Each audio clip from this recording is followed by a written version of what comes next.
அப்போ ஹராமான முறையில் பதவி அடைந்தாலும் அல்லாஹ் பொருந்தி கொள்வான். இந்த இந்த இந்த அரசவை புலவர்கள்ட்ட போய் கேளுங்க, மன்னர்னு ஒருத்தர் இருந்தால் சொர்க்கத்துக்கு போகிறதுக்கு வாய்ப்பு இருக்கா அப்படின்னு கேளுங்க பாருங்கள், வாய்ப்பு இருக்குது.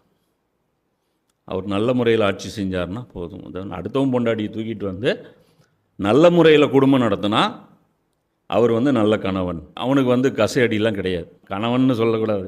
அந்த அபகரித்தவனுக்கு, அந்த அநியாயக்காரனுக்கு எல்லாம் மறுமையில் பயங்கரமான கூலி கொடுப்பேன். ஏன்னா அந்த பெண்ணை நல்ல முறையில் பராமரித்தான் இல்லையா?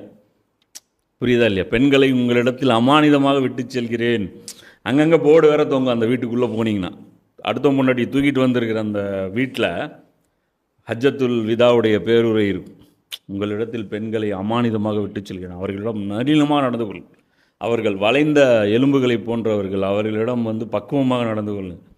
அந்த பெண் உரிமை சம்மந்தப்பட்ட எல்லாமே எழுதி போட்டு ஒரு ரோட்டில் போகிற எல்லா அடுத்தவன் பொண்டாட்டியும் தூக்கிட்டு வந்து வீட்டுக்குள்ளே வச்சுக்கண்டி கேட்டால் பாருங்கள், நான் இவ்வளோ வரையும் இது கொடுத்துருக்கேங்க. அந்த மாதிரி அப்போ இது அல்லாஹ் மேலே இட்டு கட்டுறதா இல்லையா?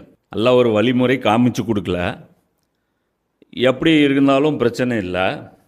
அப்படி அந்த பதவியில் அமர்ந்த அந்த ஹராமி, அந்த ஹராமான முறையில் பதவி அடைந்த அந்த ஹராமிக்கு மனதார கட்டுப்படுவது அனுமதிக்கப்பட்டுள்ளது.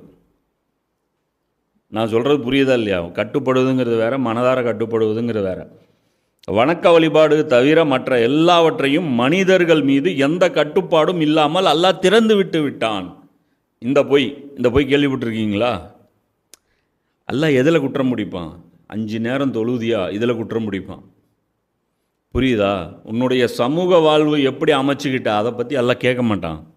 உங்களுடைய பொருளாதார சட்டங்கள் எப்படி அமைச்சுக்கிட்டீங்க அதை பற்றி அல்லாஹ் கேள்வி கேட்க மாட்டான். நான் சொல்கிறதெல்லாம் இஸ்லாமிய நாடுகளுக்கு சொல்கிறேன், புரியுதுங்களா?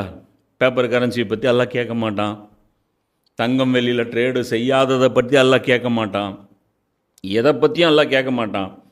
அல்லாஹ் என்ன பண்ணிட்டான்? கொடுத்துட்டான் ஆற்றல்.